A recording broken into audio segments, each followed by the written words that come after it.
Jewelry has always fascinated people. Gold, silver, diamonds, precious stones.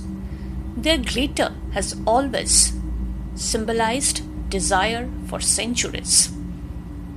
But what if one day the jewelry desired you? Hello, welcome to Ichedana Audio. Today's story is an original supernatural tale, The Last Jewel. Before we begin, if you enjoy original horror stories, don't forget to like, comment, and subscribe. Now, let's enter the world of the Last Jewel. Far from the crowded settlements that lined southern bank of the Ganges stood an old mansion known as Shashi Bhavan. During the day, the house seemed to swallow sunlight itself. Night fell, a heavy blanket of silence settled over the estate, as though even sound was afraid to remain there. Many years ago, the mansion belonged to Shashi Shekhar Roy, a wealthy businessman known for his refined tastes and traditional values. His wife, Mrinalini Roy, was famous throughout the region for her extraordinary beauty. Yet, beauty was not what people remembered most about her.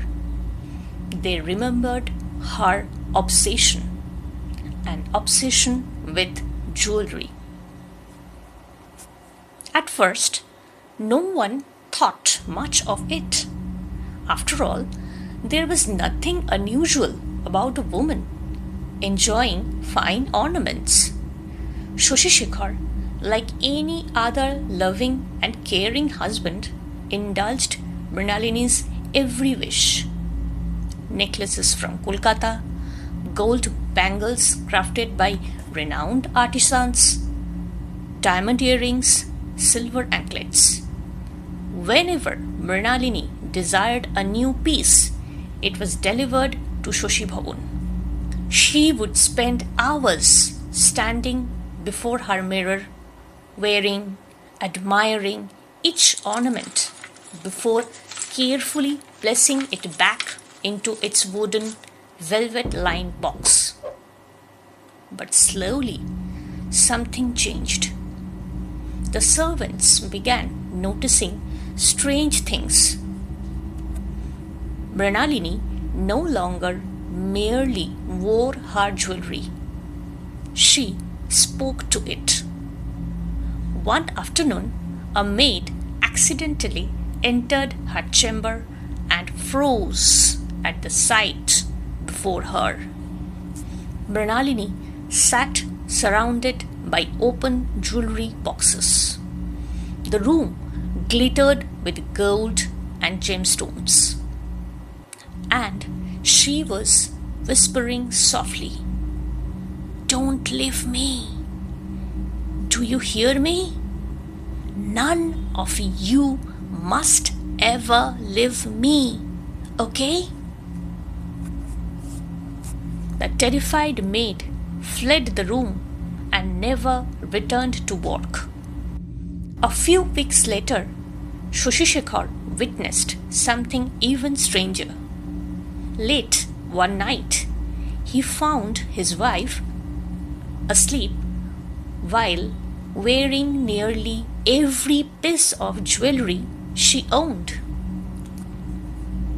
Her eyes were closed, yet her lips quivered.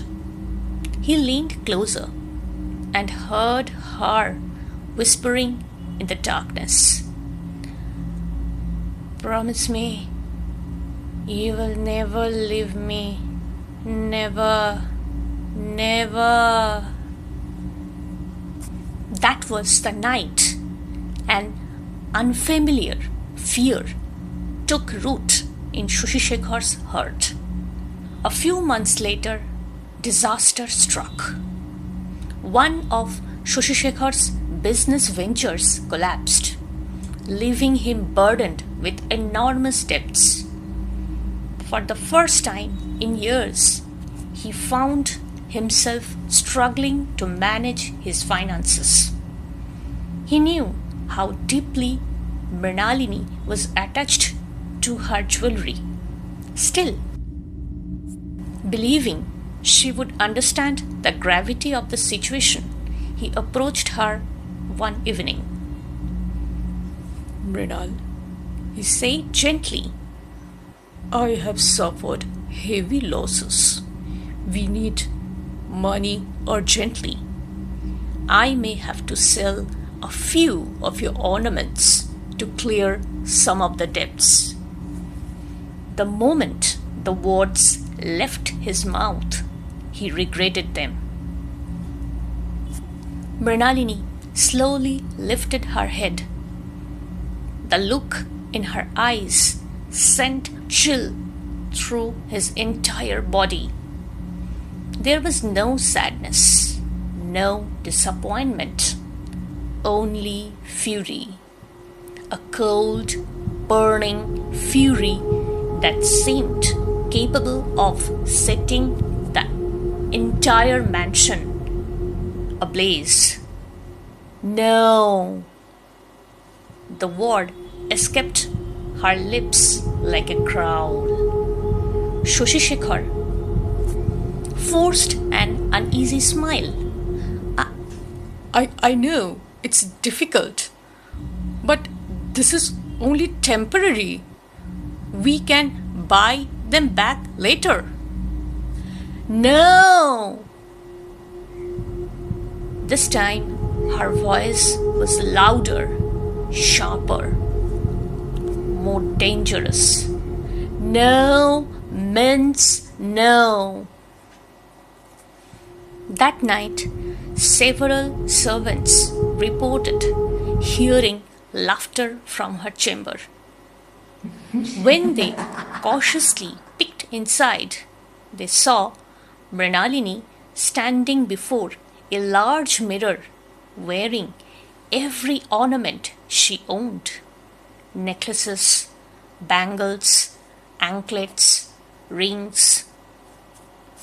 Gold shimmered across her body like armor. She stared into her reflection and laughed softly. But according to the servants, something was wrong. The reflection did not seem entirely alone. For brief moments, shadows appeared behind it. Shapes that did not belong in the room. Shapes that seemed to move on their own. The next morning, Shashi felt ashamed of himself. Instead of blaming his wife, he blamed his own weakness. What kind of coward husband begged for his wife's jewelry? No, he would solve his problems himself. A few days later, he prepared to leave on a business trip in search of financial help. Before departing, he stopped by Mrinalini's chamber. Don't worry, he told her. I will fix everything. Mrinalini gave no reply. She simply stared at him. Her expression was empty, almost lifeless. A strange silence hung between them. Then Shashi left Shashi Bhavan. No one ever saw him again. Months passed. The mystery of his disappearance remained unsolved. Then, one stormy night, another strange event shook the region.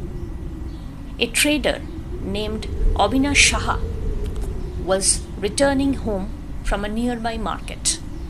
It was already very late. The river was dark and restless beneath the moonless sky. Fortunately, he managed to find a boatman willing to ferry him across the Ganges. After reaching the opposite bank, Avinash began walking along the narrow road that passed beside Shashi Bhavan. The old mansion stood silent against the darkness. As he hurried past the gate, something caught his attention. The main door slowly opened. Avinash stopped. A woman emerged from the mansion. At first, he thought his tired eyes were deceiving him. But as she moved closer, he realized she was real. She wore a white sari.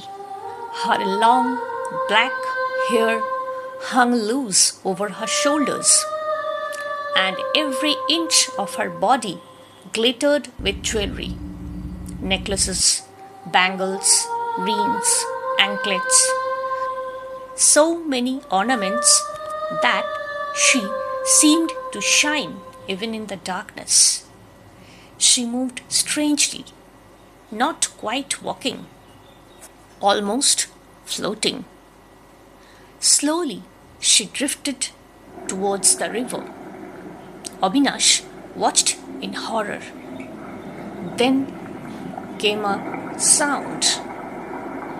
Something heavy was being thrown into the water. Frozen with fear, Avinash turned and ran.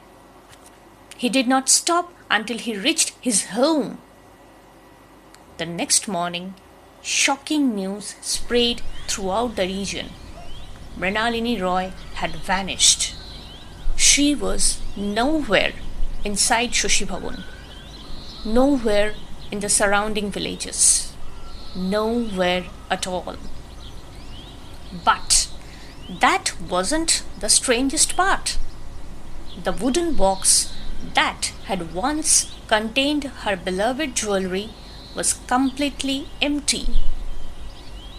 Both the woman and her treasures had disappeared together. Years passed. Without its owners, Shashi Bhavan slowly surrendered to time. Dust gathered in its corridors. Vines crept across its walls. Windows became blurry.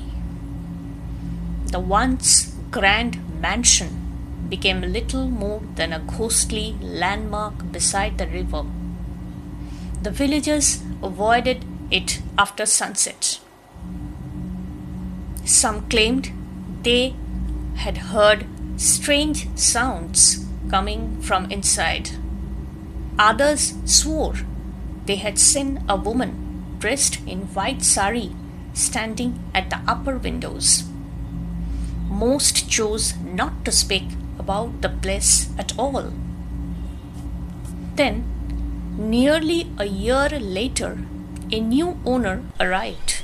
His name was Amulendu Biswas, a school teacher, practical, educated man who believed in facts, not in superstitions. When he learned that the enormous property was being sold for a fraction of its true value, purchased it without hesitation. The villagers warned him.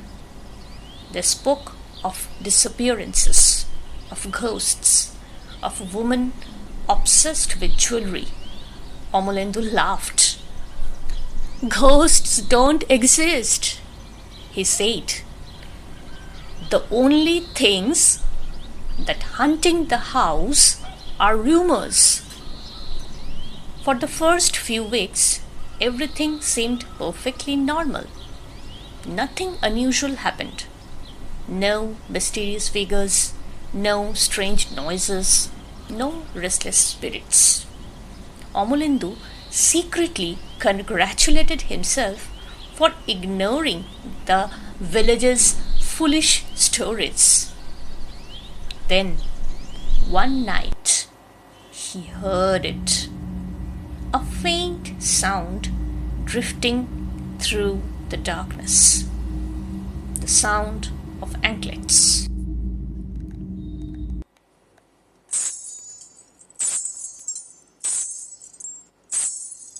The delicate, metallic jingling echoed through the silent mansion. Amulendu sat upright in the bed.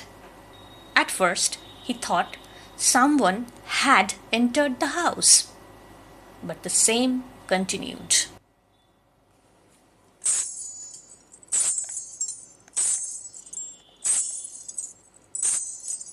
Slowly moving through the corridor outside his room, he grabbed his lantern and stepped into the hallway. No one was there, yet Anklets continued to ring, softly, patiently, as though an unseen woman was wandering through the mansion in the dead of night. Then the sound began climbing the staircase. Upward, step by step, as though someone invisible was ascending towards the upper floor. Amulendu followed the sound. His heart pounded. But when he reached the staircase, there was no one. The noise suddenly stopped. The mansion fell silent once more. The next night, it returned. This time, closer, much closer.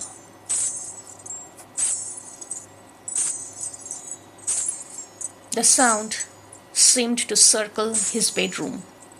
Then he heard a voice, a woman's voice, soft, cold, whispering from the darkness, "My jewelry."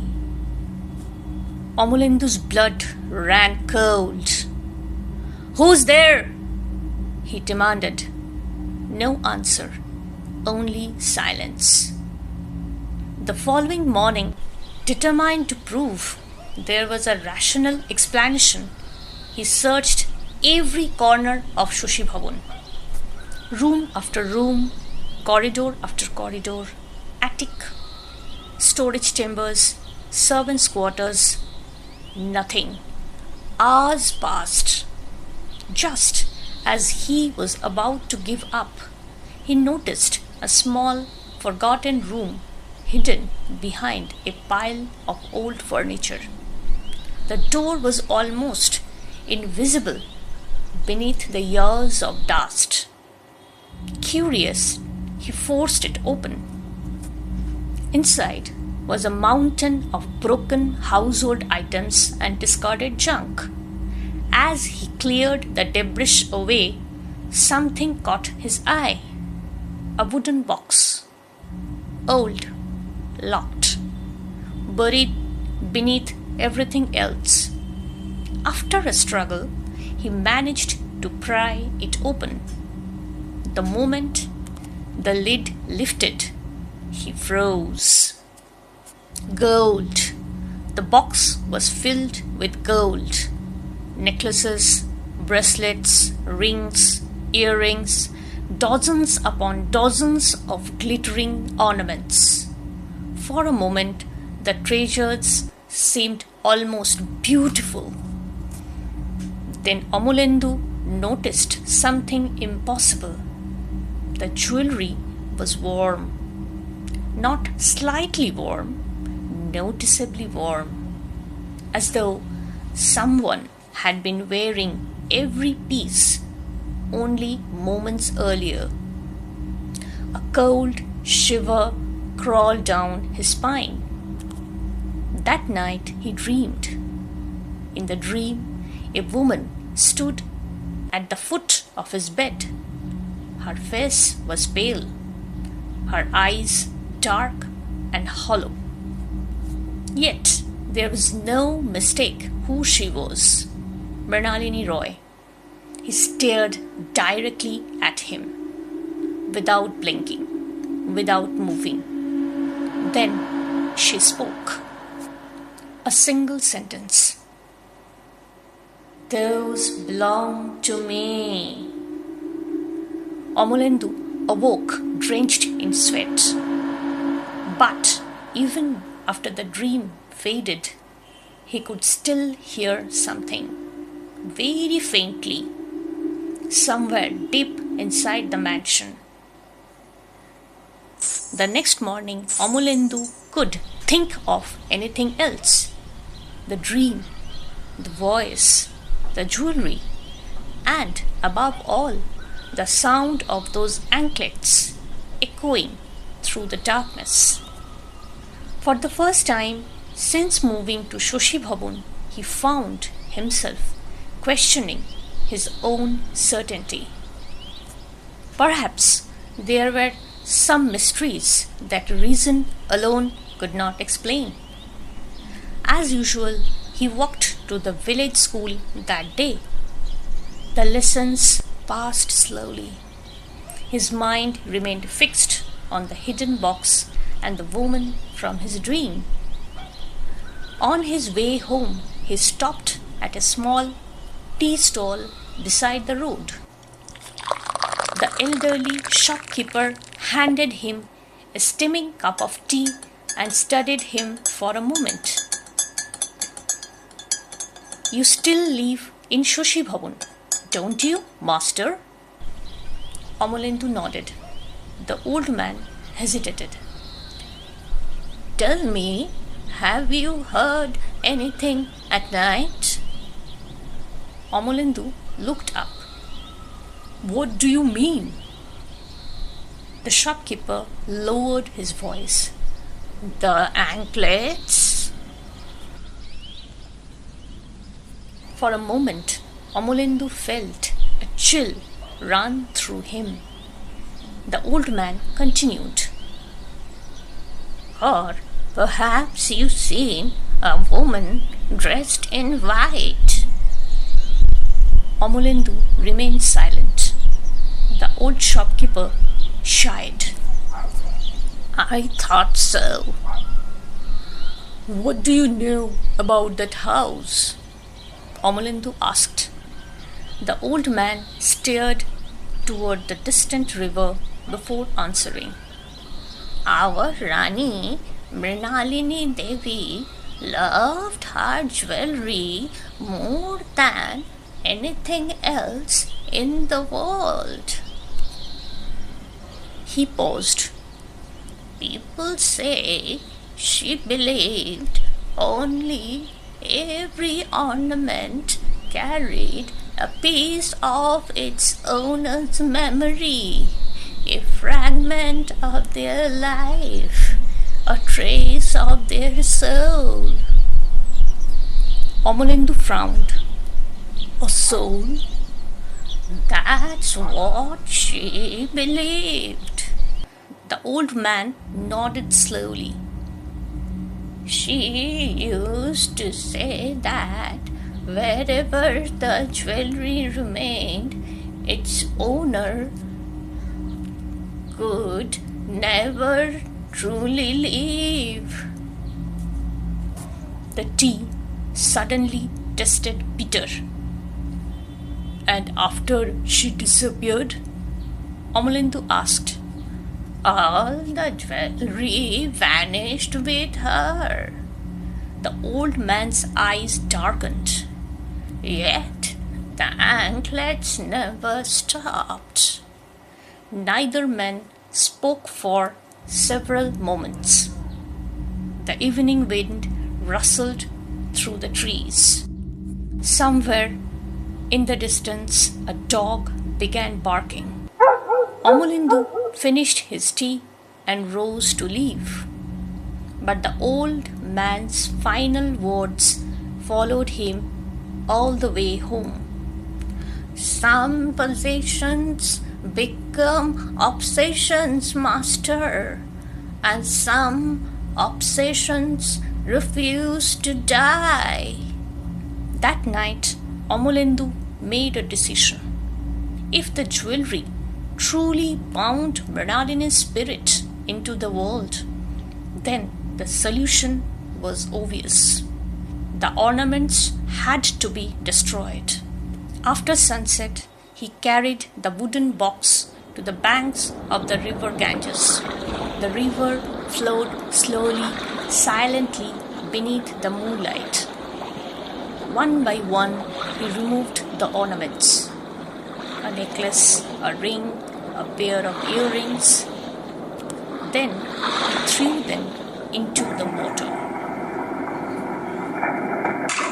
The river rippled strangely,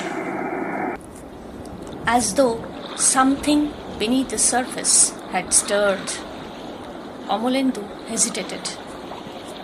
Then he picked up another piece. Again, the water shuddered, a little more violently this time. The night seemed colder, the darkness deeper. Yet, he continued, one ornament after another, until only a single gold bangle remained, the last piece. Amulendu stared at it for several seconds, then drew a deep breath and hurled it into the river. The bangle struck the water with a sharp splash and vanished beneath the surface. For the first time in days, Amulendu felt relieved. It was over. The jewelry was gone. Mrinalini's curse had ended. He released a long breath. Then, suddenly, he felt a warm air against the back of his neck. A human breath, very close. Amulendu froze. Slowly, very slowly, he turned around and saw her, Mrinalini Roy, standing only a few feet away. She wore no jewelry, no necklace, no bangles, no rings, nothing. Yet her eyes burned with terrible hunger, a hunger far greater than greed, a hunger that seemed endless. I threw them all away, Amulendu whispered. His voice trembled. Every single one. Mrinalini smiled, a thin, unnatural smile. Did you? Her voice was soft, almost playful. Then she tilted her head. No, there is still one left. Amulendu felt his heart stop. One. Mrinalini slowly raised her thin, bony, slender index finger and pointed directly at him. Her smile widened. Yes, the last jewel?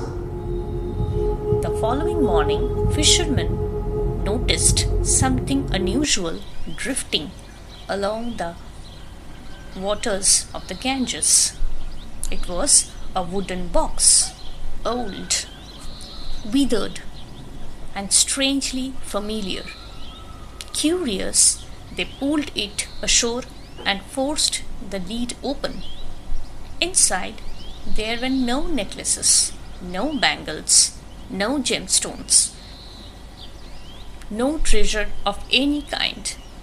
Only two objects rested at the bottom of the box: a pair of broken spectacles and a gold ring no one in the village had ever seen before. By the noon, the news had spread everywhere. But there was something even stranger. Amulendu Biswas was missing. His house stood open. His belongings remained untouched. Yet, the schoolteacher himself had vanished without a trace, just as Shashi Rai had vanished years ago, and just as Mrinalini Roy had vanished after him. The villagers searched for days, then weeks, but no sign of Amulendu was ever found. Eventually, people stopped looking. Life moved on, as it always does. But Shashi Bhavan remained, watching, waiting, silent. For a while, the mansion stood quiet. The nights became still once more, and some began to believe the curse had finally ended. But they were wrong. One rainy evening, a traveller passing near the estate stopped beneath a tree to escape the storm. A lightning flashed across the sky. He heard something, a faint sound drifting from the abandoned mansion.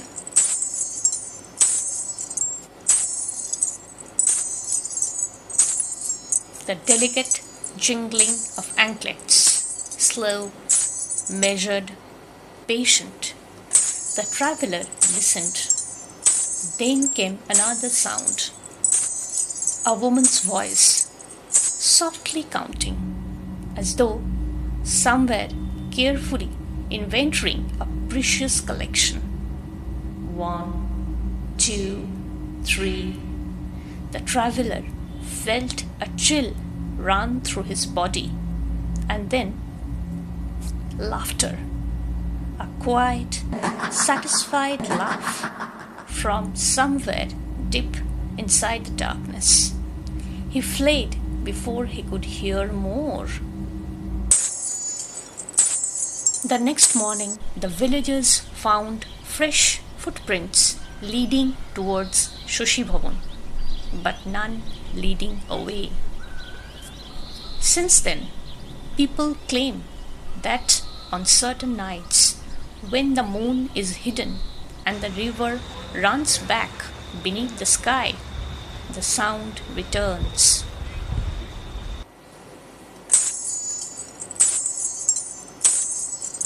The anklets wandering through the empty halls, searching, waiting, hoping for another treasure to claim, for another soul to add to the collection. And somewhere within the darkness of Shashi Bhavan, Mrinalini is still counting her jewels, waiting for the next one to become hers forever.